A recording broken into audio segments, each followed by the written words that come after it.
ito tayo. Balikan ko, no? Tingnan natin, no? Tingnan lang natin ulit. Yung word na, tingnan niyo po yan, no? Ayan. Yung word na I am. Nakita niyo po ba yun? Yellow. I am. Hindi I was or I will be. Ang sabi po dito, yan na ikaw. At lahat po ng dineclare natin dito, ano yung nawala? Kanina sa sinabi natin? Secure. Lahat po yan, hindi dahil hindi natin nasabi, hindi na ikaw yun ngayon. Yun pa rin ikaw. Nakaligtaan lang natin sabihin ngayon at ako yung may kasalanan. Yan ang patawarin po ako. Pero ang puntos ko po dito, kahit hindi natin ito na-declare, ito na po tayo. Sinasabi lang po natin, yan ikaw. Sabi mo sa tabi mo, yan ikaw. Hindi yan ikaw magiging o yan ikaw ay dati. Yan po tayo. Paano nung tinanggap natin ang Panginoon bilang Panginoon tagapagligtas dahil sa tinapos niyang gawa sa krus, yun po ang gumawa ng kakaiba sa buhay natin. Nung tayo nagdesisyon, Panginoon, ginagawa kitang online, ginagawa kitang tagapagligtas ang buhay ko, Panginoon. Salamat po. Ikaw na ang aking tagapagligtas, Panginoon. Salamat sa buhay na walang hanggan. Lahat po tayo ginawa na natin yun dito. Alam niyo po ang naging resulta? Ikaw ay blessed, prosperous, redeemed, forgiven, healthy. No, I am a child of the Most High God. I will become what He created me to be. In Jesus' name, and all of us will say, Amen. Amen. And all of us will say, Amen. Our part lang, yung dapat alam natin. Kung di natin alam, yun po nagkakaroon ng maraming problema. Hindi alam. Kaya nga po sa atin, dapat alamin. Dapat natin alamin. Kaya tayo sa Heart of Worship, we exist to love God, to know Christ, and make Him known. Dapat natin malaman na na ikaw ay na kay Kristo. Another term, sa word na in Christ or na kay Kristo, ikaw ay pag-aari ng Panginoong Hesukristo. You belong to Christ. And this Lord Jesus Christ ang nagmamay-ari sa atin, siya rin po ngayon ang gumawa ng magandang resulta sa atin. Ginawa kanyang matuwid, ginawa kanyang banal, at pinalaya kanya, at binigyan kanya ng wisdom. Siya mismo ang wisdom na kasama natin. Kaya kapatid, yung wisdom nasa iyo ang Panginoong Jesus. Yun po ang pag-uusapan pa rin natin ngayon sa huling yugto ng ating pag-uusap ng Ephesians chapter 6. Nasa last po tayo. Pilitin ko pong tapusin na bago mag-alas 12. Our part is to draw your identity from the Word of God, from the living Word. This Word of God is written Word. Ang written Word po dapat nagiging living Word sa atin. Written Word na iningatan po ng Holy Spirit. Kaya halaga ng salita ng Diyos na may hawak tayo ngayon. At sa panahon po natin, hindi lang siya nakasulat ngayon sa papel. Nakasulat na po siya sa mga cellphone natin, sa mga lahat ng gadget, andyan na po sa internet, gamitin po natin. Yung Word of God na ito, na written or online Word, ay dapat maging living Word po sa atin. From Logos, dapat po maging Rhema Word sa atin. Yung maging personal po na buhay sa atin. At ginagawa natin yan, pagdodraw ng identity niyan from the book of Ephesians. Kapatid, pwede mo na malaki kasama kita laging nag-aaral ng salita ng Diyos sa Heart of Worship. Kung hindi ka ba nakakarating dito, binabalikan mo yung online natin. No? Makikita natin dito na pwede ka na magmalaki, tapos ko namin na yung book of Ephesians sa Heart of Worship. No? Dahil nagsimula tayo sa chapter 1, verse 1, Chapter 1, verse 1 hanggang matatapusin natin hanggang chapter 6, 24. No? Yung first 3 chapters, pinag-usapan natin sa mga nakarang panahon, ang tungkol dito sa mga kung sino ka sa Panginoon. Ano yung meron ka sa Panginoon, yung pumatagpuan sa chapter 1, chapter 2, chapter 3. Sa chapter 4, 5, and 6, mga ilang ng verses sa 6, ang pinag-usapan natin doon, dahil ko yung meron ng magandang katayuan sa Panginoon, may kakayanan ka na nagaling sa Panginoon, yung mga kung sino kayo, blessed ka, pinagpala ka, niligtas ka, yung mga bagay na yun. No? Dahil yun sa mga bagay na yun, mas lalo magiging madali o mapapadali, at minsan may difficulties, yung pong ating pakikipagkapwa. Saan? Pakikipagkapwa sa katabi mo, sa simbahan, sa pamilya mo, sa asawa mo, sa eskwela, sa trabaho, at kanino man nilalang sa mundo ito. Dahil tinawag tayong ilaw at asin ng Biblia, children of the light, children of integrity. Remember? Children with wisdom ng Panginoon. Kaya yun po yung napag-usapan natin last time. This time, ang pag-uusapan po natin, yung chapter 6, 10, ang following, we'll talk about the difficulties. Kasi ang Christian life po, tulad ng pinag-usapan natin last time, hindi po bed of roses. Hindi ko nangako ang Panginoon na may bed of roses ang Christian life. Pero huwag kayong matakot. Sabi ng Panginoon, He overcame those thorns na nasa roses. Kaya ho siya ay sinuksukan sa ulo ng korona ng tinik. Mga tinik mo sa buhay, dinala niya ron. Binayaran niya para anumang magkakaroon ka ng tinik, may tagumpay ka. Can you say amen to that? Bakit po difficulties? Kasi po, sa mundong ito, meron tayong meron laging, di ba meron kang gustong mangyari sa buhay mo, yung laging kontra sa buhay mo. Sabi po yung sa John 10:10, mismo Panginoong Hesus po nagsalita, may parito ang magnanakaw. Anong trabaho ng magnanakaw? Magnanakaw. Kasama doon sa magnanakaw na yun ay pumuksa at pumatay. The thief comes to steal, kill, and destroy. At ang gusto niyang gawa ng kasalbahiyang yun ay yung mga tupa ng Panginoon na nandito ngayon sa heart of worship. Gusto kanyang kilin, gusto kanyang gawa ng kasalbahiyan. At last time po, dahil may enemy niyang ganun, may pinangako ang Panginoon sa John 10:10b. Sabi niya, pero may solution ako dyan. I came to give you life and have it more abundantly. Sabi natin abundantly. John 10:10, huwag niyong kalimutan ng John 10:10. Pag alam po natin yun at may difficulties tayo, claim natin, nagparito ang Panginoong Hesus para hindi mangyari sa akin yung John 10:10a. Yung John 10:10a, the thief comes to steal, kill, and destroy. Ay, hindi mangyari sa akin yung bakit. Sabi ni Lord, I came to give you life and life abundantly. Life, sabi po na ibang version, life that overflows. Overflowing life or eternal, everlasting life. So last week, natapos natin na meron tayong gusto laging sumalbahe. Hindi lang po nga, totoo lang nga po, hindi lang po sa mga mananampalataya. Gusto salbahihin ng kaaway natin, ng enemy natin na si Satan, na-identify natin si Satan last time. Gusto niya salbahihin, kaya una pa lang sa Garden of Eden, gumawa na siya ng kasalbahihan. Ginulo niya na yung mga ininuno natin na si Adan si Eva. Apektado tayo lahat doon. Pero sabi ng Biblia sa Korinto, yung unang Adan na apektuhan, dumating yung huling Adan, pangalan, Panginoon Jesus. Sa huling Adan na ito, tayo ay may tagumpay. Yung nagsabing, I came to give you life and have it more abundantly. Yung pong problemang sinuko, yung pong desisyon na sinuko ng unang Adan sa kaaway nating si Satanas, ay binawi po ng Panginoon. Alam niyo po saan napunta yung susi na yon? Nasa mga mananampalataya ngayon na nandito niyo. Dahil pinagtagumpayan niyo po yun. So, napag-usapan natin last time, nasa ano pa lang tayo, review lang tayo ng difficult times. Bakit difficult time or times? Meron tayong enemy. At itong enemy nito, bilang Kristiyano, ay tatlo po ito. Siyempre po, yung world, yung flesh, yung po ating mga nararamdaman ng minsan na hindi tumatalima sa gustong gawin ng Panginoon sa atin.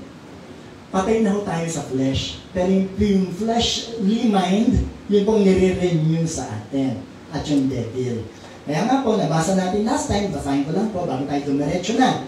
In conclusion na po kasi nasa chapter 6 na po tayo ng Book of Ephesians In conclusion, be strong in the Lord. Gusto mo bang magtagumpay sa mundo ito? Ang sabi po ng Biblia ay maging malakas ka sa Panginoon. Paano? Draw your strength from Him. Huwag kang maglakas-lakasan.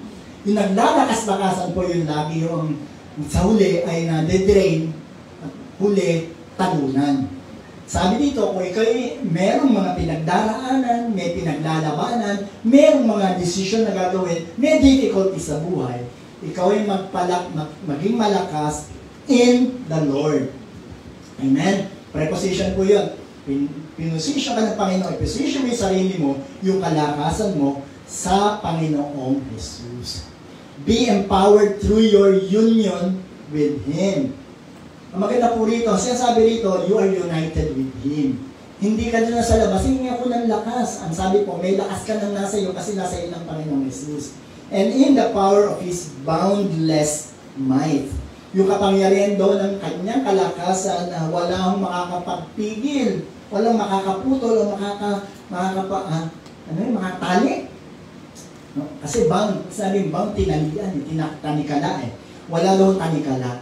Amen. As ang gumawa nito para, kung ikaw'y lalapit sa Panginoong Jesus, sabi natin, strong in the Lord. Yung Lord na nilapitan mo si Lord Jesus Christ, na pinagtagumpayan niya ang mundong ito, yung flesh natin, and even si Satan. Kaya sabi ng Book of Romans, Satan, because Satan is under the feet of the Lord, Satan is under your feet. Pero sinasabi sa atin dito, no, hindi mo kaya ko pala si Satan, hindi natin kaya si Satan. Kaya ang sabi ko, balikan ko, kailangan natin yung lakas na galing sa Panginoon. Yung problema ang kinokos ng world, amen? Yung problema ang kinokos ng flesh minsan natin, or ng devil o si Satan, tayo magtatagumpay dyan kung atin pong ifocus ang ating lakas ay galing sa Panginoon. Can you say amen? Amen. Hallelujah. So, bilang believers, may kasama po ba ako dito? Victorious na daw tayo. Because we get our victory from the Lord. As believers, we do not fight for victory. We fight from. Iba po yung for, tsaka from.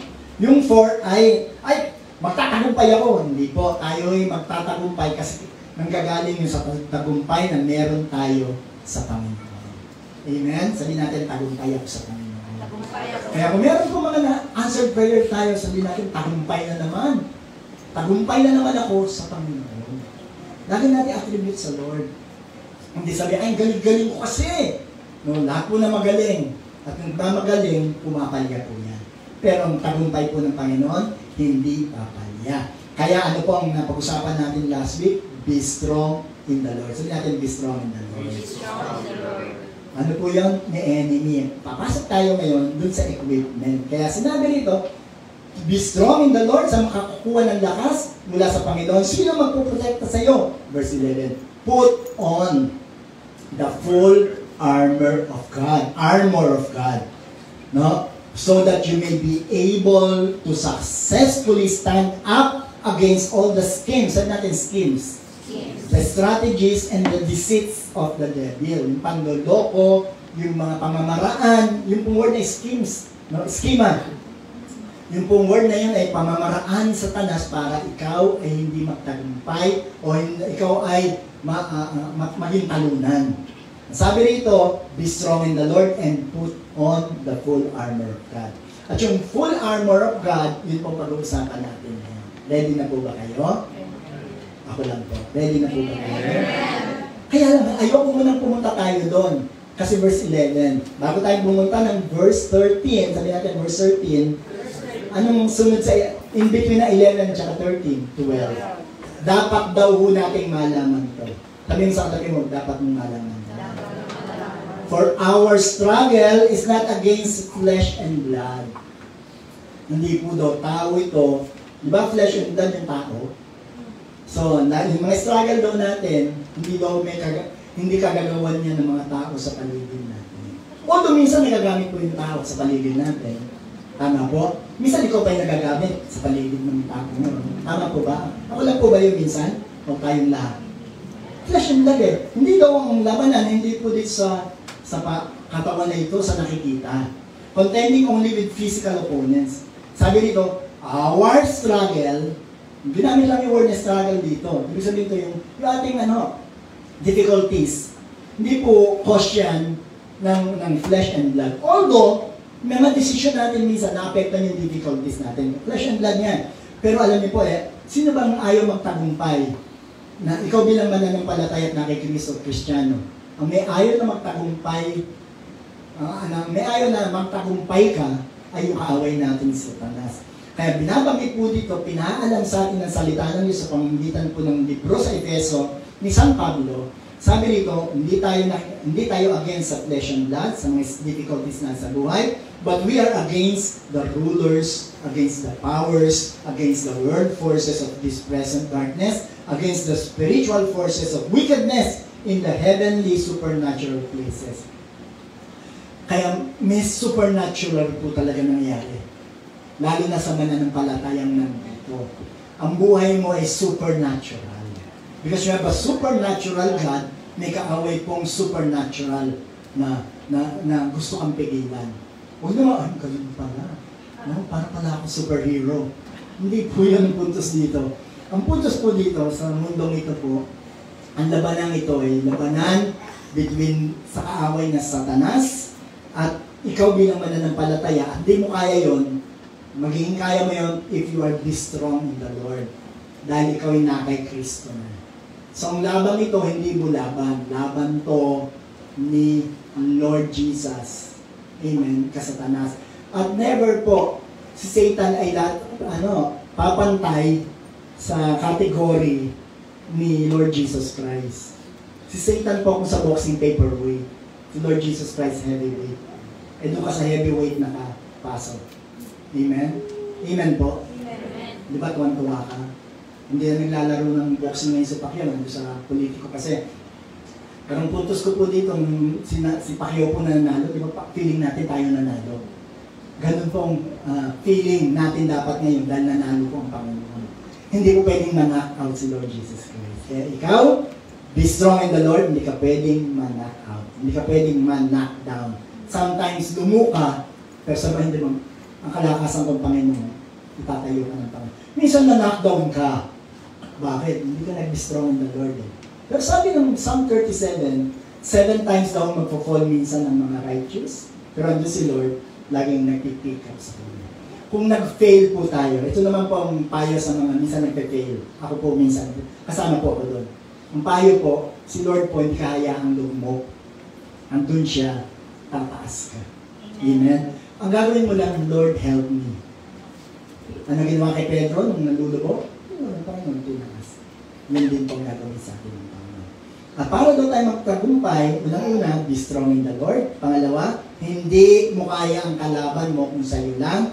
Dahil ang kalaban mo, hindi ang katabi mo, hindi ang kapitbahay, o sino naman tao na nasa katawan, hindi korporasyon, hindi gobyerno, ano mga mga bagay na yan. Ang kalaban po natin is the wicked forces in the heavenly places, represented by Satan and his minions. Na po, last week, nasabi natin na 1/3 ng heaven, na angels sa heaven ay nag-aklas at sila ay nahulog, hindi ito bumagsak.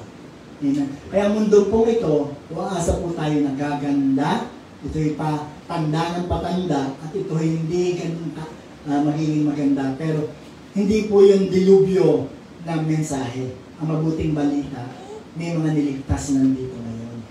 Kayo po yun ang tako. Kaya iniwan po ang church dito. To be the salt and light of this world. Share ang gospel. And tell them, there is good news. At ang good news, ang ating Panginoon Jesus. Ngayon, sa difficult times mo, hindi lang may enemy in first part.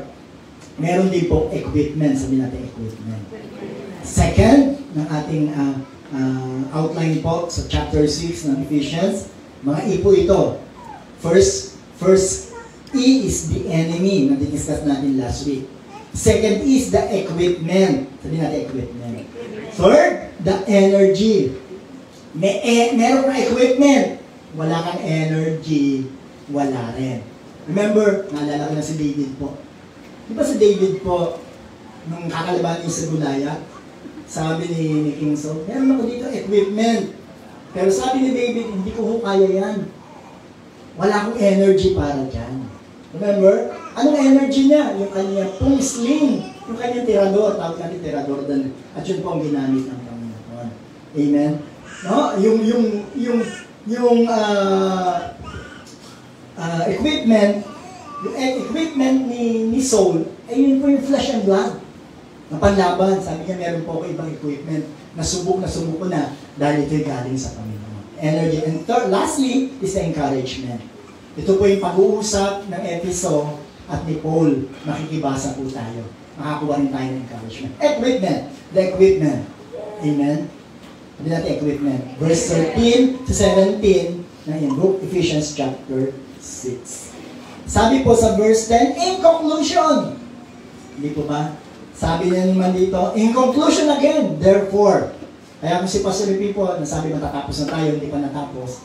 Mukhang namana ko po yung kay Pablo. Amen. Therefore, put on the complete armor of God.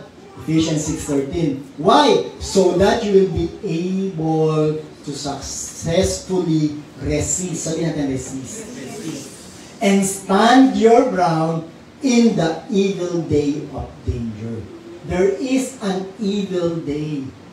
The good thing is there is a good days para tayo sa Panginoon. And having done everything that the crisis demands, to stand firm in your place, fully prepared, immovable, victorious. Ano pong ang payo dito sa atin? Put on the complete armor of God. Why? So that ikaw ay maging successful. Ano man yung difficulties mo sa buhay, danger ng evil days, eh ikaw ay magiging successful to resist and stand your ground. Naririnig yung lagi yan. Stand your ground! Ibig sabihin po ng mga Roman, di ba? Nakapanood natin, stand your ground, stand your ground. Hindi po ba? Kung nakapanood kayo ng Gladiator, sinabi ho yun ni Maximus. Stand your ground. Ibig sabihin po, they can stand their ground. Why? Because they have the full armor. Can we say, ano itong full armor na ito, Pastor Pen? Yun po pag-uusapan natin. Ito ay sa children ministry pa lang ng mga anak natin nandito ngayon. Ng mga anak ko lang pala, anak ko nandito. Nasa abang lugar ko ngayon. Ang sasabi po dito, alam na ito ng mga bata, kinakantapan na nila ito. May kanta pa ito, no? Alam yata ito ni Justin. Amen? Ano itong mga armor na ito na magbibinipisyo na maging successful ako to resist and stand my ground in the evil days of danger. And having done everything, ano yung everything na ginawa mo? Putting all the armor of God, trust in the Lord, be strong in the Lord, know that you are fighting, your fighting is not flesh and blood. Secondly and thirdly, you put the whole armor of God. Amen. Having done everything, the crisis demands, you are standing firm in your place, fully prepared, immovable, and ano pa yung huli? Victorious. Sabihin natin victorious.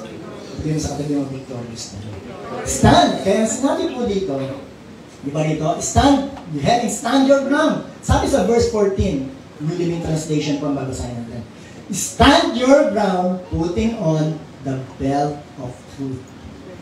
So, isang binanggit dito, bakit siya ninakwento yung Pastor Ipe ni St. Paul? Ba't siya nag-illustration siya? Illustration po ito eh. Ano ba yung ibig sabihin niyan, Pastor Ipe? Brother Ipe?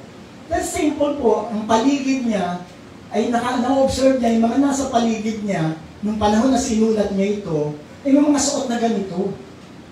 At na-realize niya, spiritual meaning ito ah. Meron itong magandang meaning sa mga mananampalataya na pwede na panghawakan. Kaya nabanggit niya, nakita niya yung belt ng Roman soldier na nagbabantay sa kanya dahil siya po ay nakakulong yung panahon sinulat niya ito. Araw-araw niya kasama mga nakasuot na ganito o mga nagbabantay doon nakaupo, dala-dala yung kanilang mga equipments. No, nakita niya yung belt, sabi niya, yung belt na yan. May ibig sabihin niya sa mananampalataya. Ano yun? Belt of truth. Sabihin natin belt of truth. Bakit pong tinawag na belt of truth ito? Sa aking nakuwang illustration na drawing, nakita po natin na merong truth. Amen. Sino po ba ang truth? Nasabi po sa John 14:6, sinabi ni Lord Jesus Christ. Maaaring napakinggan yung message na ito. Ito ba sabi ni Lord Jesus Christ? I am the only way to God and the real truth. Sabi ni Lord Jesus Christ, I am the only way to God and below letters ko po yung 3 words, the real truth and the real life. And no man, sabi ito, no man can get strength from the Lord except from me. If you acknowledge me as the way, the truth, and the life, you can come to the Father, no, in heaven. Amen. You can come to Him. You can pass through the Lord Jesus Christ. Amen. So the belt of truth. Are you ready, mga kapatid? That represent the Lord Jesus Christ. Put on the truth, the Lord Jesus Christ sa buhay mo. From head to foot na equipment, isa lang pong binabanggit doon, si Lord Jesus Christ. Mag-focus ka kay truth. Sino si truth? Si Lord Jesus Christ. Ano pong kalaban ng truth? Di ba, false? Anong kalaban ng true news? Fake news. Or, bakit naging fake news? Lies and deceit. Ito po ang sabi ni Lord Jesus Christ. May kausap siyang mga relihiyoso. Hindi kayo ito. Amen. John 8:34. Dalawang verse lang po, mabilis tayo. Gusto ko lang bigyan na emphasis dito. Yung truth na belt, si Lord Jesus Christ. Isuot mo siya. Amen. Anong sinabi niya sa mga kausap niyang mga Pariseo? You are your father, the devil. Ikaw ay pag-aari ng tatay mo at ang tatay ninyo, si devil. The deceiver, the accuser. Amen. The word the devil is accuser. And it is your will to practice the desires which are characteristic of your father. Take note, hindi po capital F po yan. Small father. Sino si small father? Si devil. Yung kausap niya rito, kaya ganyan naging reaction ninyo. Flesh and blood. Kasi kayo ay anak. Ang Lord po, no? Napaka-diretso, no? Siya lang may karapatan magsabi ito. Ako magsabi ito, makaawahin nito ako eh. No? Pero si Lord, diretso siya, sabi niya, kayo mga kausap ko, ba hindi nyo matanggap itong sasabi ng katotohanan? Kasi ang tatay ninyo, si demonyo. Sorry po, si Lord ang nagsabi, ang karakter ng tatay ninyo nagmamanifest sa inyo. Ano ang sabi rito ng karakter ng father na ito, na si devil? Di ba, ginulit na ko po? Si devil, he was a murderer from the beginning. Sabi natin kanina, the thief comes to steal, kill. Murderer po. Ang unang murder na nangyari po sa Genesis, siya po may kagagawan. Tinukso niya si Cain para patayin si Abel. Pupray na si Abel, naalala ko, nag-exam ngayon. In Jesus' name, Amen. Nasabi dito, and does not stand, this devil, ang character ng devil na ito is murderer, and does not stand in the truth. Because why? There is no truth in him. Amen. When he lies, he speak what is natural to him. Amen. Ang kinakausap niyo po rito, yung mga taong lagi tinutulig sa'yo, gusto niyang mabuting balitang binabahagi. Amen. Nililibak siya, pinagtatawanan siya. Usang emoji nun, may haha emoji. Amen. Mga ganun po, the devil. Sabi po rito, kasi yan dyan, gusto niyang sirain ang relasyon ng mga tao sa mundo. The thief comes to steal, kill, and destroy. Sabi nito, wala man lang katiting na katotohanan sa kanya. Pag siya po ay nagsinungaling, natural lang sa kanya. Kasi sinungaling siya. For he is a liar, sabi natin, the devil is a liar, and the father of lies and half-truths. Ang ganda po na sinabi rito. Si Lord, Satan daw po, o si devil, ay ama ng kasinungalingan at kalahating katotohanan. Ang katotohanan po na hindi lahat katotohanan, false na po yun. Can you say amen to that? Kaya yung mga half-truths, nagiging fake news po yun. Fake news o fake truth. Amen? So, mismo ang Panginoong Jesus po nagsabi, winarning na ito, naririnig rin po ito ng ilan pong mga mananampalataya tulad ni Pedro, na sabi nila, ay, dapat kay Lord Jesus Christ ako, sabi niya sa John 14:6 sa amin, hindi niya po nasabi nito yun He is the way, the truth, and the life. Si Satan pala, pag may sinabi sa akin, hindi truth, naging lies yun. At minsan, mukhang totoo, pero hindi totoo. Ginawa niya ho yan kay Adam at kay Eva. Hindi niya sinabing lahat yung mga truths doon, nag-half-truths po siya.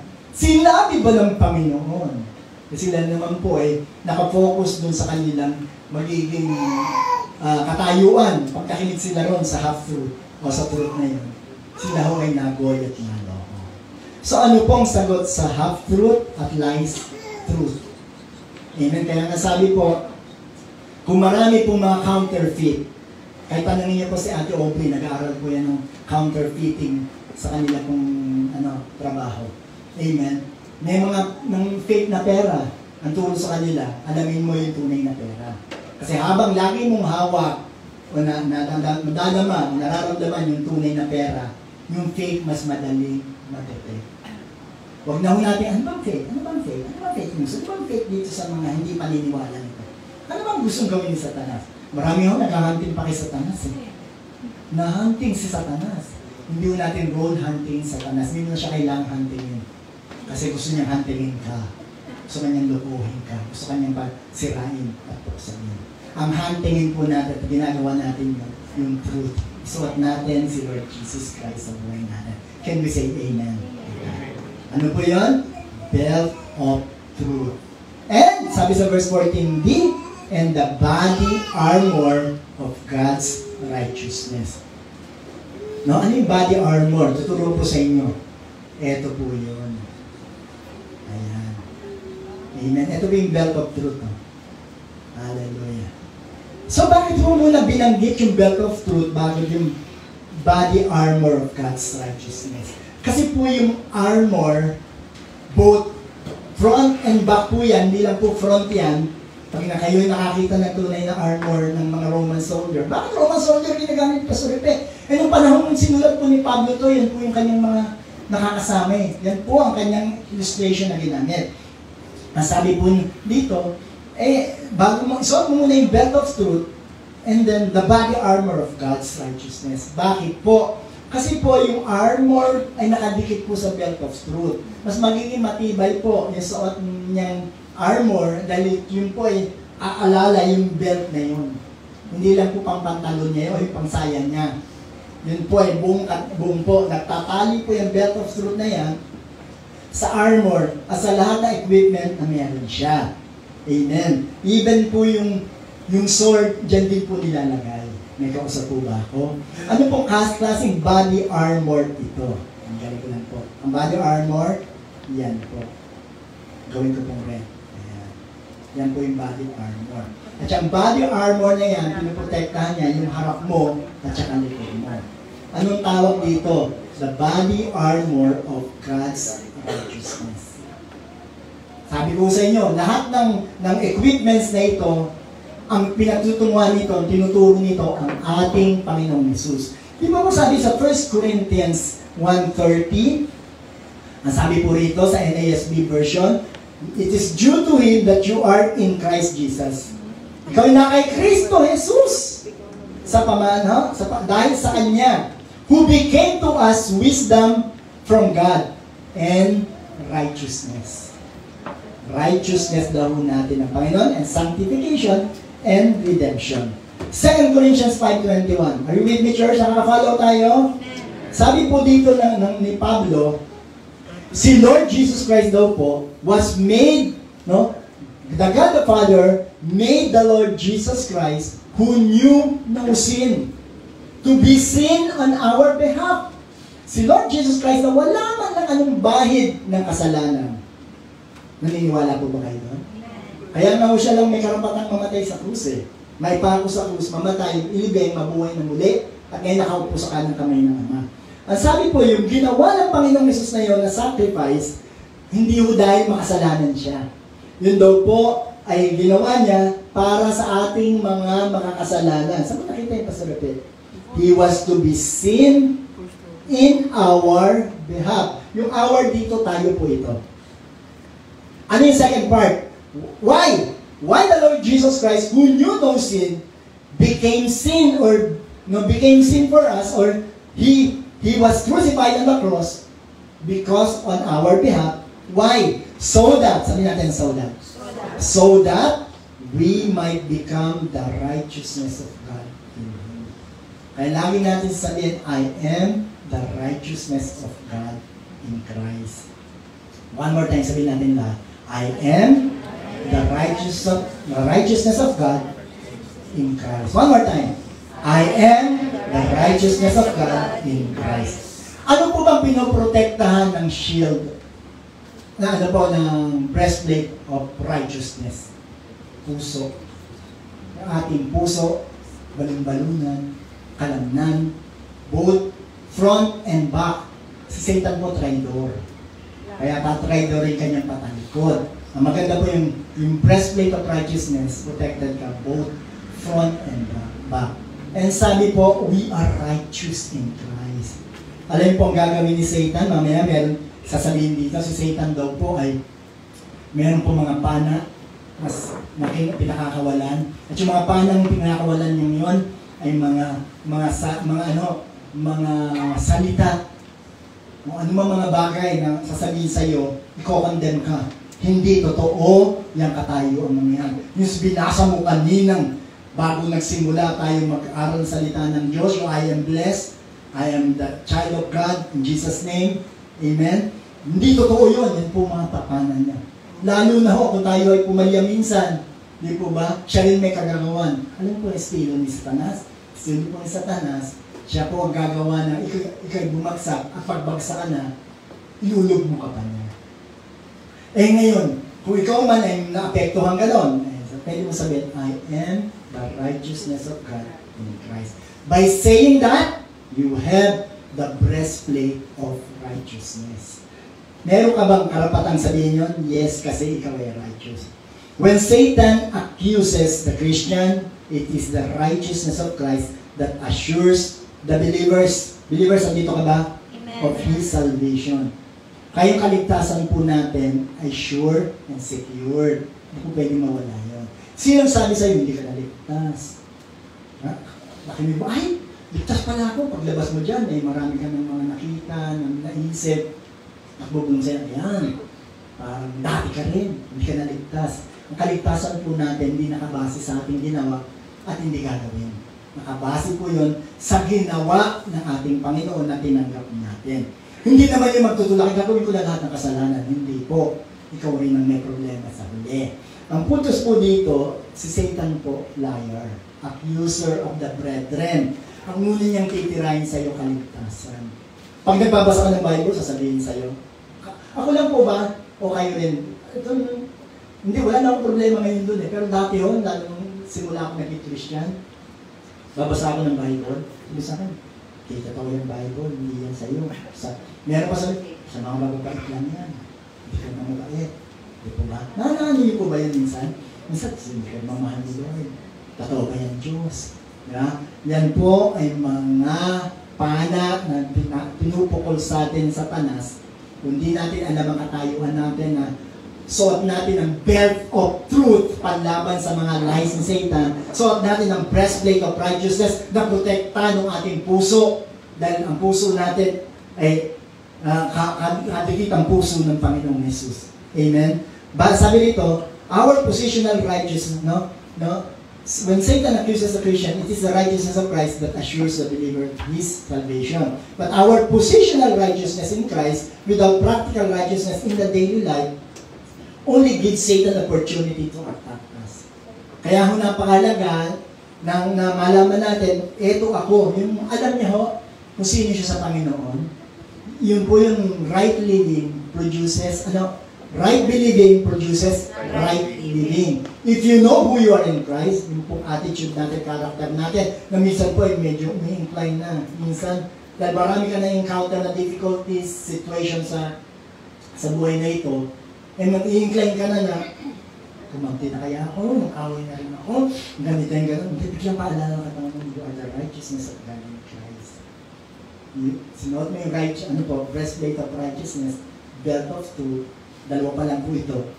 Yung armor na ito, protected tayo from head to foot. Can you say amen to that? Amen. Sabi po dito, mas mapapanalunan mo yung mga difficulties na sa buhay.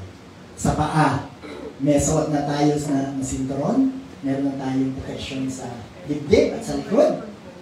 Amen po. Ang pangatlo, for the shoes. For the shoes, Chanel. For shoes. Di ba? May maganda pa rin sa mga fashion.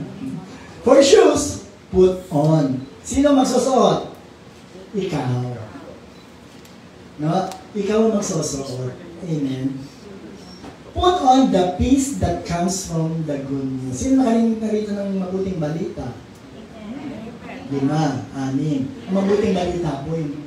Ang Panginoong Jesus namatay sa krus para sa akin. Binigay niya yung buhay niya para ikaw ay mabuhay na rin. Para ikaw ay wala na sa dilim, ikaw na sa liwanag. Para ikaw na dating goat, sheep na. Ikaw na papunta ng impyerno, sorry sa word, palangit na, biyaheng langit na kaakit-akit nito. Amen? The good news po yun. May peace pong ginawa sa atin yun. Yung shoes daw po, peace. Sabi natin yung shoes, peace. That comes from the good news so that you will be fully prepared. Amen. The peace of God. Sabi niya, alam niyo po ang maganda sa Panginoon? Siya yung peace. Ephesians 2:14. Our reconciling peace is Jesus. Yung peace pong pinasasasabi dito, ng Panginoong Jesus din po. Siya ang pundasyon natin.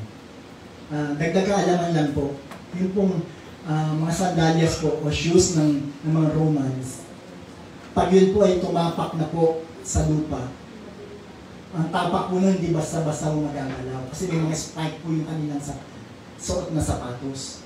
Na kahit po sila pataas, sa difficult po yung kanilang tinatahak na daan, sila ay makakalakad. Kasi parang may mga pong nag-firm sa kanya sa bawat tapak nila. Firm po ang pundasyon na kanilang tinatatayuan. At pinasasuot po sa atin yung peace na yun, na si Lord Jesus Christ. Paano tayo nakatanggap ng peace? Nung tinanggap natin ang Panginoong Jesus. Kaya sabi po rito, He has made Jews and non-Jews one in Christ by dying as our sacrifice. Di ba ito po yung good news? Namatay sa krus ang Panginoong Jesus. He has broken down every wall of prejudice that separated us and has now made us equal to our union with Christ. Entitled ka bang magsuot ng sapatos? Na sinasabi rito na peace ang tawag. Opo, kasi you are united with Him. Belt, breastplate, shoes. Sino pala natin sasabi nun? Si Lord Jesus Christ. At ito naman sinasabi sa atin ng mga may suot nung peace na yon ng sapatos. We are ambassadors of the Anointed One who carry the message of Christ to the world, as though God were tenderly pleading with them directly to our lips. So we tenderly plead with you on Christ's behalf. Masabi po rito, turn back to God and be reconciled to Him. Yung peace na dala mo naman na gospel, tayo naman po ngayon ang mag-share ng gospel. Kaya pala sabi sa book of Isaiah at sa Roman, how good are the feet of Him who brings good news. Amen. Kasi suot mo yung gospel of peace na nag-share. No, hindi lang yung protection mo para sa iyo, sarili mo, na-assure ka na you are, ikaw ay nakatayo sa solid ground na si Lord Jesus Christ, na shalom natin. Alam niyo ba yung word na shalom or peace talks about prosperity, talks about wellness and wholeness, talks about peace, talagang peace. Yung pa ibig sabihin ng word na shalom or irene. Irene po sa Greek yung word na peace. Sa Hebrew, shalom. Ibig sabihin po nun, kasama po doon prosperity. Kasama po doon, healing, good health, shalom. Sa mga Pilipino, ang tawag po doon, salamat. Amen. Salamat. Galing po sa word na rin yun, na shalom. Kaya pag tayo nagpapasalamat, we declare shalom sa pinasasalamatan natin. Kung say amen to that? Verse 16, kala niyo po, no? Ganun lang yung word na salamat o salamat. Ibig sabihin po, galing sa term ng mga Hebrew na shalom din po. Isa lang po pinanggalingan naman ng word natin.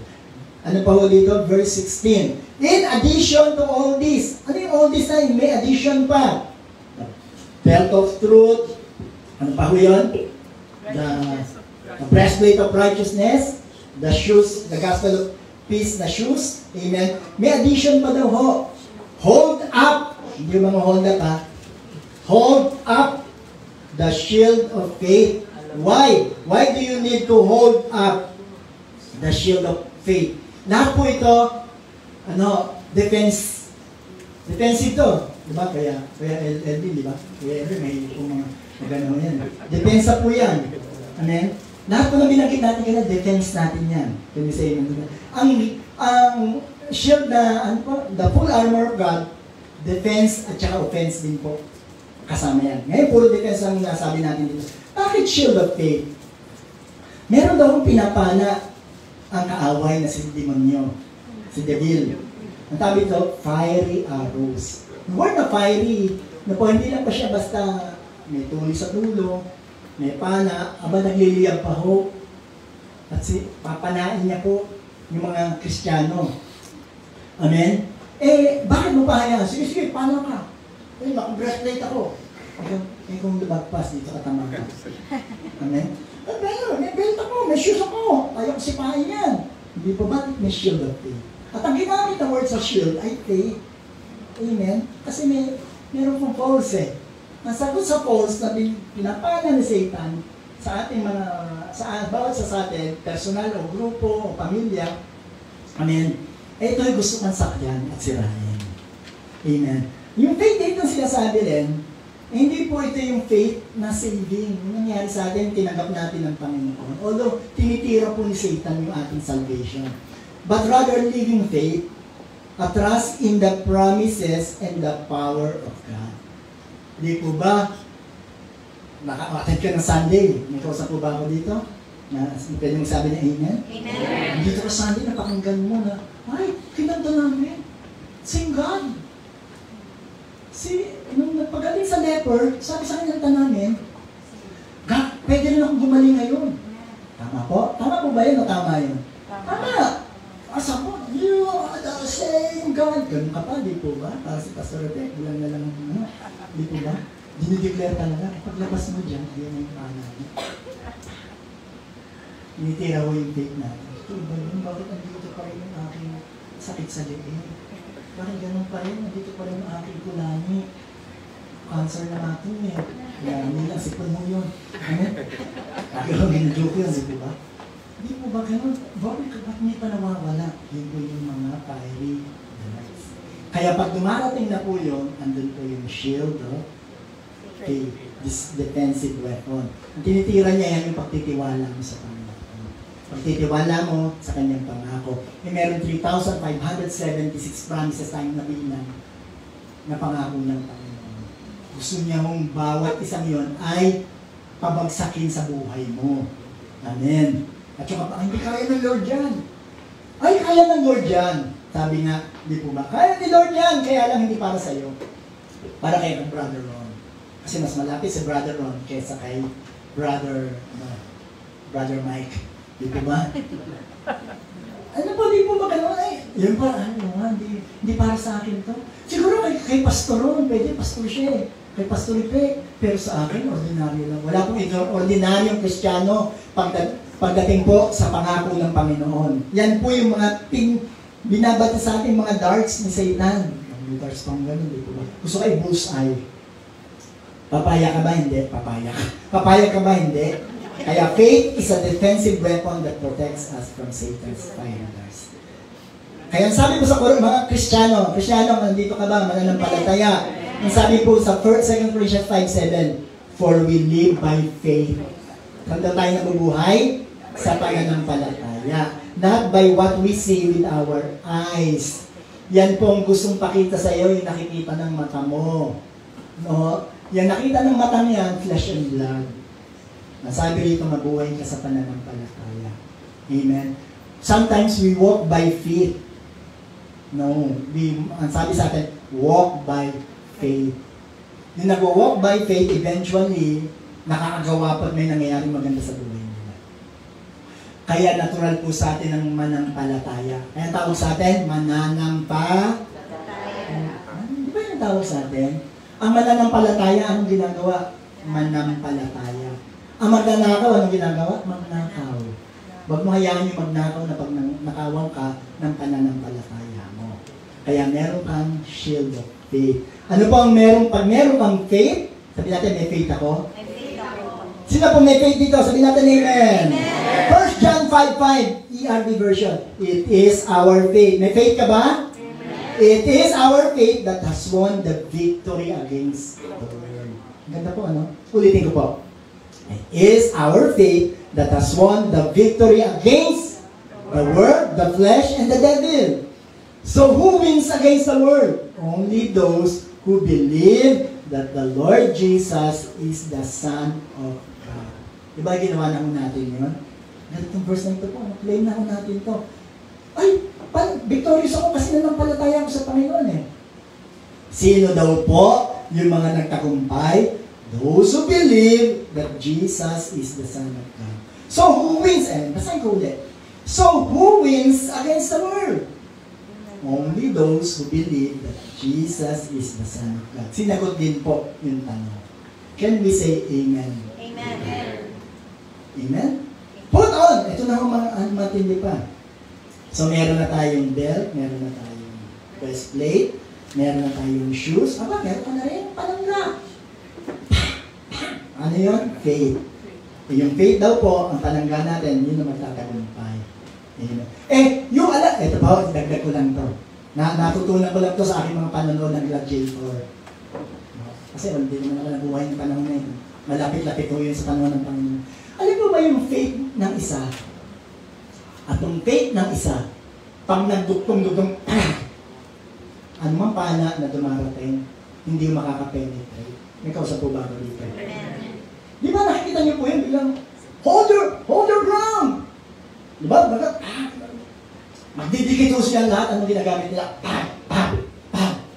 Ganun sila lahat. Protektado sila. Ano mo, maraming palang umuulan na pinagdala sa Nebuchadnezzar. Sino yung kalaban nila na? Mga Griego. No? Mga Spartans. Sila ay nananalo. Hindi sila papasok. Kasi yung faith, ni Kuya Ron, ni Kuya Elvin, ni Kuya Mike, at ni Brother Iped, nagsama-sama, walang makakapagod. Mike, tayo po sila. Di po ba? When 2 or 3, ang sabi sa, when 2 or 3 are gathered in His name, kasama pa nila sino? Yung shield mismo natin, si Lord Jesus Christ. Can we say amen? Dapat 11 minutes, matatapos po natin ito. Amen? Verse 17, nakakapalo po tayo. Ito pa ho yung pang susunod. Shield of faith. Hold up the shield of faith and put on salvation as your helmet. Sa marami po sa atin, reminder ito. Ang sinasabi lang po nito, hayaan mo si Lord Jesus Christ sa mawag ng ulo mo, ng paa mo, ng dibdib mo, ng iyong gitna, and even ng protection mo, hayaan mo siya. Put on salvation as your helmet. And take, mamaya na yung take the sword of the Spirit. Lumana po tayo sa kulay yellow. Put on the salvation as your helmet. Hallelujah. Ano po yung word na ginamit dito na tinawag na salvation? Na helmet? Salvation. Yung helmet daw po, ano tawag sa kanya? Helmet of salvation. Si Lord Jesus Christ yung po ito. Dahil pangalan niya is God my salvation. Matthew 1:21. Gusto kong nabigyan ng verse kasi po, alam na natin to, pero gusto makita natin mismo na ang pangalan ng Panginoong Jesus, binigay siya ang pinangalan sa kanya, hindi Jose, na pangalan ng adoptive father niya na Joseph. No, sa totoo lang po, pag pangalan yun, hindi dapat ibibigay, hindi po ba? Junior, senior. Amen. Pero bakit sa pangalan yung Jesus? Sabi ng anghel kay Jose, she will give birth to a son, and you will name him Jesus. Give him that name. Why? Because he will save his people from their sins. The name Yeshua means Yahweh is my Savior. Amen. Psalm 27:1, kaya ako nasabi ng psalmist, the Lord is my light and my salvation. If you declare that the Lord is your light and your salvation, ano po nagiging, pwede mong sabihin, tanong, so why should I be afraid? Bakit po tinawag yung helmet na salvation? Ano ba pinoprotektahan ng helmet? Ulo. Anong meron sa ulo? May laman. Di ba? May laman, utak. Yan po tinitira ng Satanas. Nagpupugal pa huminsan sa dyan minsan. Yung, sabi nga po, yun daw walang ginagawa is a devil's workshop. Magpupugal siya dyan, dami niya nang ilalagay ng mga negatibo sa iyo yan. Sinisipong ka lang, sasabi niya, meron ka ng ganitong terminal na sakit. O, sa matagal na nangyari sa buhay mo hanggang ngayon, pinagpupugarang ka mo dyan. Sabi niya, wala ka ng pag-asa. Hindi ka na maliligtas sa sitwasyon mo yan. Kaya nga po pinasusuot din sa atin yung helmet of salvation. If you declare the Lord is your light and your salvation, wala ka nang katatakutan pa. Bakit? Yung light and salvation mo is your fortress. Yung word na Lord dito is Yahweh. At pag-desisyon na natin, pag yung Lord na ganito, kahit sa Book of Psalm, I see Lord Jesus. The Lord Jesus is my salvation. So hindi ako dapat matakot. Bakit? Si Lord Jesus Christ ang aking proteksyon. Siya ang fortress ko, protecting me from danger. So why should I be afraid? Di po. Bakit ako dapat mangatog? Hindi ako mangangatog, hindi ako matatakot, kasi sukat ko ang helmet of salvation. Amen? Amen or amen? Amen. Psalm 91:15 and 16, ang sabi po rito. When they call on me, ang nagsasalita po rito si Lord Yahweh. Verse 1 yan, He that dwelleth in the secret place of the Most High shall abide under the shadow of the Almighty. And I will say of the Lord, He is my fortress, my God. In Him I will trust. Amen. Verse 15, ang sabi po ito, when they call on me. Si Lord na nagsasalita rito. Yung ginawa ang Panginoon na salvation niya, protection niya, fortress niya, sinuot yung helmet of salvation. Sabi rito, when they call on me, I will answer. I will be with them in trouble. And in trouble, I will rescue and honor them. Hindi ka lang ililigtas at lugmo ka, hindi. I-honor ka pa ng Panginoon at tagumpay ka. Ito ang medalya mo. Amen? Di ba? Honor po yun. Tataas kita.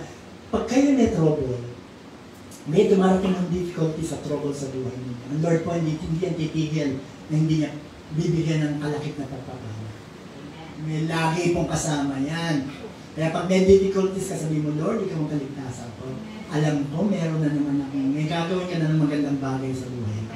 I-honor mo na naman ang aking buhay, ang aking pamilya, ang aking sitwasyon. Can you say amen to that? Ito ba sabi sa palapakan natin ng Panginoon. Kasi ito sabi ng Lord, I will reward them with a long life and give them my salvation. Sino dito ang isang long life? Amen. And salvation. Yung salvation nito, hindi lang helmet kasi long life eh. Salvation while you are here and making the Lord Jesus Christ your helmet of salvation. Can you say amen to that? 5 minutes, matatapos po tayo. Ay, natin ito. Amen. Ephesians 6:17, put on salvation as your helmet. And take the sword of the Spirit, which is the Word of God. The sword of the Spirit is both offensive and defense equipment. Offense and defense equipment. Ano po ang offense nito? Mayroong binabato sa iyong kaaway, tagpasan mo na, hindi yung flesh and blood ha. And sa Satan, in Jesus' name, I use the word of God. Tapyas ang ulo niya. Amen? At kung meron siyang tinitira, gagamitin mo, panangga, dalawa na panangga, shield of faith, and the sword of the Spirit, which is, ano po yun? The Word of God. Anong Word of God? Ay, alam na natin ito, Hebrews 4:12 eh. For the Word of God is alive and powerful. Po yung word, it is sharper than the sharpest two-edged sword, cutting between soul and spirit, between joint and marrow. It exposes our innermost thoughts and desires. Kailangan natin ng Word of God. Kasi na-expose niya yung lang kung sino tayo talaga at ano yung gusto natin mangyari sa buhay natin. Huwag niyo na gawing negative ito. Kasi minsan negative, nakakatakot naman pala yung Word of God. Kasi na-expose ako. Kapatid, ang na-expose sa'yo ng Word of God, dapat, kung tama ang pananaw mo kung sino ang Panginoong Hesus, at yung Word of God ay Wordly Lord, yung Wordly Lord, pag na-expose niya sa'yo yan, ano yung sino ka talaga, at ano yung dapat na may desire ka. Wala ko dito may desire na gusto magkamali at gustong pumali ang buhay at magkamali at mag-fail. Ang desire natin bilang mananampalataya, kung kaisa niyo ako, alam ko kaisa niyo ako, yung mapaganda ang buhay. Ina-expose po ng salita ng Diyos. Yun. Ibig yung laban ng isip natin, sabihin sa atin, etong talagang gusto ko sa buhay mo. Yung Word of God po ang sabi rito, pick up daw po natin, gamitin mo. Amen. Take the sword, gamitin mo. Huwag niyo pong gawin niya na display lang sa bahay. At nung kinuha mo, ay, dito pala yung aking nahalat na lisensya ko. Nag-expire ng lisensya mo 10 years ago. Ibig sabihin, ang tagal na po nun doon. 10 years ago na lang. Wala po dito noon, amen? Huwag mo lang download para pakita mo, pastor ito nga, dito. Tapos pag sasabihin sa iyo ng face ng cellphone mo, ano yung mga applications mo hindi nagagamit sa dito? Number 1, Holy Bible. Pwede mo nang burahin. Ibig sabihin, nandito lang din naman natin, binuksan.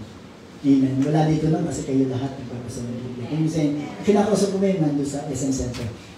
Amen. Can you say amen to that? Amen. Sabi niya kay amen. At yung Word of God dito, si Lord Jesus Christ. Yung pa naman, sabi dito, malapit na tayo matapos eh.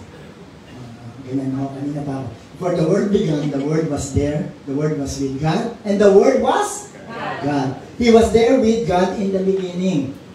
And sino itong Word na ito? Verse 14. The Word became a man. Nandito mo. Sino yun? Si Lord Jesus Christ. We saw His divine greatness, the greatness that belongs to the only Son of the Father. The Word was full of grace and truth. Yung pinasabi sa'yo, take up mo, gamitin mo, si Lord Jesus Christ ang gamitin natin. Faith comes by hearing and hearing the Word of Christ. And napakahalaga po ng salita ng Diyos. Amen. Napakahalaga ng church na ganito na tayo nag-uusap salita ng Diyos. Amen. Hallelujah. The whole armor of God. Dito na ako magtatapos kasi hindi natin next week na ho yung energy at encouragement. Can you say amen on this one? The whole armor of God, in one sense, the whole armor of God is a picture of the Lord Jesus. This means that when we trusted Christ, we received the armor. The day na meron tinanggap po natin ang Panginoon bilang Panginoon tagapagligtas, kapatid, suot mo yan. Gamitin mo. Minsan suot natin, hindi natin, ay, suot ko pala. Nasaan yung salamin ko? Ay, suot ko pala. Ako lang minsan po, no? Senior moment. Salamin ko. Suot mo. Hindi nalagay sa ulo, hindi naman nababasa. Kasi po ako gamitin po natin. At yung lens ng salamin natin, focus sa Panginoon Jesus. Kung sa iyo natin ba? Tayo lahat po tayo ay nanganalahan sa Panginoon. Bible study po tayo ngayon. Sabi mo sa talim, suot mo na pa rin. Gamitin mo. Pasuot naman natin, gamitin po natin. Next week, we'll talk about the energy. Kaya mo natin, yung enemy, at saka yung equipment, at sinasama natin sa pangatlo yan. Andun po yung gasolina. Energy. Sabi natin energy. Aming dakilang Diyos, salamat po sa aming pinag-usapan sa Book of Ephesians. Natutunan namin kung sino kami sa inyo. Ano yung tinapos ng gawa para sa amin. At sa pagkatapos nyo ng gawang ito para sa amin, marami pong benepisyo kaming na-experience at ma-experience sa buhay na ito. Pagiging pinagpala, pagiging matuwid, ligtas, pagiging magagandang bagay na binigay mo sa amin dahil may ginawa ka sa krus. Yung pagkamatay mo sa krus, binayaran mo kasalanan mo. Sa pagbabayad na yun, part lang namin ay tanggapin ka bilang Panginoon. At marami po sa amin ang ginawa niyo. Kung meron pang hindi, sasamahan po namin sa panalangin na gawin yun ngayong araw na ito, both on-site and online. Dalangin namin na yung salita mo sa kilos ng banal na spirito sa bawat isa ay huwag pong makalagtaan. Suot namin ang helmet of salvation na pag-remind sa amin na ang kaligtasan namin ang Panginoon Jesus. Suot din namin ang breastplate of righteousness na i-remind kami na kami po'y matubid kay Kristo. Hindi dahil sa nagawa o hindi namin nagawa ang kayang sirahan sa amin Satanas, kundi sa tinapos na gawa ng Panginoon Jesus. Ang belt ng katotohanan ay nasa amin po lagi. Kasama ang the word of truth or the word of God. And even the shield of faith. Lahat po ito, pati yung gospel shoes, O Lord, of peace. Yan nandito po sa amin. Salamat, Ama, na fully equipped kami. Can you say amen? Ang difficulties ang darating sa amin, ang tatandaan po namin, kayong katotohanan namin, kayong katuwiran namin, kayong kapayapaan namin, kayong pananampalataya namin, kayong tagumpay namin, kayong word of God namin, it's a lot, kayong salvation namin. Your name is the Lord Jesus Christ. Amen. Sundan niyo ako sa panalangin. Sabi mo, Panginoong Jesus? Panginoong Jesus. Sige po, sabihin natin online. Panginoong Jesus, patuloy kitang inanyayahan na maging aking kaligtasan, aking Panginoon, aking tagumpay. Patuloy mo ko i-remind kung sino ako sa iyo at ano ang meron ako sa iyo. I-remind mo rin ako sa mga difficulties ko na kayong aking palakasan, kayong aking tagumpay, kayong gagawa, sasagot, at magpapaganda. Salamat po. Salamat po. Dahil ikaw ay aking Panginoon at aking tagapagligtas. Pinasasalamatan kita sa iyong regalo ng kaligtasan at buhay na mga buhay. Wala tayong sabi na, taas mo ang kamay mo, tanggapin mo ang pagpapalagpapag ng Panginoon. Ang kabutihan ng Panginoon mula sa kanyang salita na pakinggan mo ngayon ay patuloy na maghari, gumawa at gumabay sa iyo. Ang kanyang kapayapaan na patuloy na magliwanag ang kanyang mukha sa iyo na kailayang kapayapaan. Shalom, peace. Ay mag-manifest sa iyo. Dala nito ang kagalingan, promosyon, sagot sa mga panalangin, pag-iingat sa iyong pamilya, pagsama sa iyo at gawin kang successful dahil sa Panginoon Jesus. Tanggapin mo to at buong linggong ito, lahat ng hawakan ng iyong kamay ay mayroong resultang magiging maganda. Hindi ka buntot, can you say amen to that? Kay ulo, ikaw ay patuloy na pinagpala, saan ka man pupunta, mananatili sa Las Piñas, sa Pilipinas, o sa ibang lugar. Sasamahan ka ng Panginoon at pagpapalain.